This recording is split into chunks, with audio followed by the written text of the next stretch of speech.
गोंदिया भंडारा लोकसभा क्षेत्र में जहां सांसद सुनील मेंढे गोंदिया जिले के अर्जुनी मोर गांव के एक गांव में चुनाव प्रचार करने गए, लेकिन ग्रामीणों ने उनका विरोध किया। जनप्रतिनिधि जब अपना वादा नहीं निभाते तो उससे नागरिकों में नाराजगी तो होती ही है। खासकर मूलभूत सुविधाएं नहीं मिलने पर अक्सर नेताओं को नाराजगी का सामना करना पड़ता है। कुछ ऐसा ही भंडारा गोंदिया के सांसद सुनील मेंढे के साथ भी हुआ। लोकसभा चुनाव के प्रचार के दौरान उन्हें ग्रामीणों के गुस्से का सामना करना पड़ा।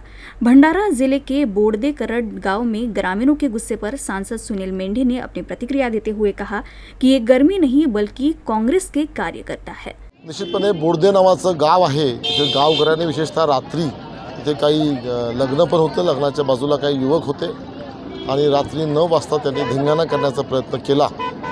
विशेषतः विजेचा प्रश्न त्यांनी मांडण्याचा प्रयत्न केला। मी त्यांना सांगितलं की विजेच्या प्रश्नामध्ये की आमच्या वरिष्ठ नेत्यांशी बोलणं सुरू आहे आणि सुदैवाने आजपासूनच आपल्याला साधारणतः आज किंवा उद्यापासून आपल्या गोंदिया जिल्ह्यातील सर्व शेतकऱ्यांना 10 ते 12 तास वीज त्यांना मिळेल आणि निश्चितपणे ज्या धानाचे शेतकरी उन्हाळी घेणाऱ्या शेतकऱ्यांना दिलासा मिळेल असं मला वाटतं। त्या दिवशी त्यांनी जे काही केलं ते काँग्रेसचा एक स्टंट होता, स्टंटबाजी करण्याचा त्यांनी प्रयत्न केला, परंतु मी माझं संपूर्ण भाषण करून पुढे गेलो।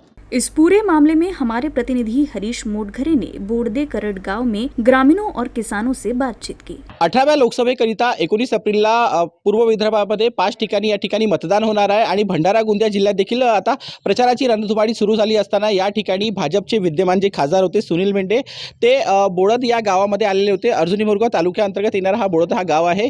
याच गावामध्ये इथले जे शेतकरी आहेत त्यांनी त्यांच्यावर संताप व्यक्त केला आणि त्यांना गावातून पळवून काढला।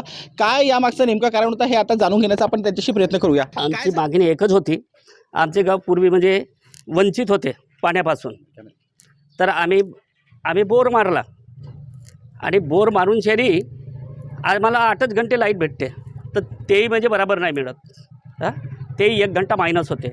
आमचं म्हणणं होतं का तुम्ही आम्हाला लाईट जे विधानसभेमध्ये तुम्ही घोषणा केल्या विदर्भामध्ये आणि महाराष्ट्रामध्ये जो काही आपण त्याला म्हणू की विद्युत जे निर्मिती होते विद्युत आपल्या महाराष्ट्रामध्ये, ती काय होते जे सरकार आहे ना, जे आताची सरकार आहे ती सगळी विद्युत अदर राज्यामध्ये विकून त्याचा फायदा महाराष्ट्राला होत नाही आणि तो महाराष्ट्रामध्ये जे काही आपल्याला विद्युत निर्मिती होते त्या विद्युत निर्मितीचा फायदा आपल्या विदर्भाला आपल्या महाराष्ट्राला झाला पाहिजे। मीडियाच्या माध्यमातून सांगू इच्छितो की त्या दिवशी जो प्रकार झाला तो पक्षविरहित प्रकार आहे, कारण की तो शेतकऱ्यांचा आक्रोश होता। याच्या अगोदर आम्हाला जानेवारी महिन्यामध्ये 12 तास लाईट देण्यात आली आणि 12 तासाचे नियोजन करून आमच्या इकडल्या शेतकऱ्यांनी 12 तासाच्या नियोजनाने शेतीचे नियोजन केलं। परत त्यांनी ती लाईट 12 तास न देता 8 तास केली। त्यामुळे प्रत्येक शेतकऱ्यांचा आपल्या गोंदिया भंडाऱ्यातील प्रत्येक शेतकऱ्यांचं नुकसान झालं। ह्या निवडणुकीत तर भाजपा सरकार पडणार आहे पहिल्यांदा, आणि त्यादिवशी तो थोडा तांडव झाला बोडदे करड़ येथे। ते तांडव काँग्रेस कार्यकर्त्यांनी नव्हता, ते सगळं कास्तकार होते आणि ते आम्हाला लाईन दिली नाही। चंद्रिका पुरेला पण फोन केलं, परिणाम फुकेला पण फोन केलं, सुनील मेंढेला पण फोन केलं, पण त्यांना आम्हाला काही साथ दिला नाही। एकंदरीतच पाहिलं तर या गावामध्ये खासदार सुनील मेंढे यांनी गावकऱ्यांना जो आरोप केलेला होता की काँग्रेसचे कार्यकर्ते आहेत, मात्र हे प्रत्यक्षात काँग्रेसचे कार्यकर्ते नसले असल्याची माहिती यांनी दिली आहे। सगळे शेतकरी होतो, जवळपास 200 शेतकरी आपल्या मागण्या घेऊन खासदार सुनील मेंढे यांचा या ठिकाणी अडकाव केला आणि आधी विजेच्या मुद्द्यावर बोला, नंतर भाषणात तुम्ही इतर मुद्दे बोला, अशी भूमिका गावकऱ्यांनी घेतली होती। Harish Motghare, Usain news, बोडदे करड़, Gondia.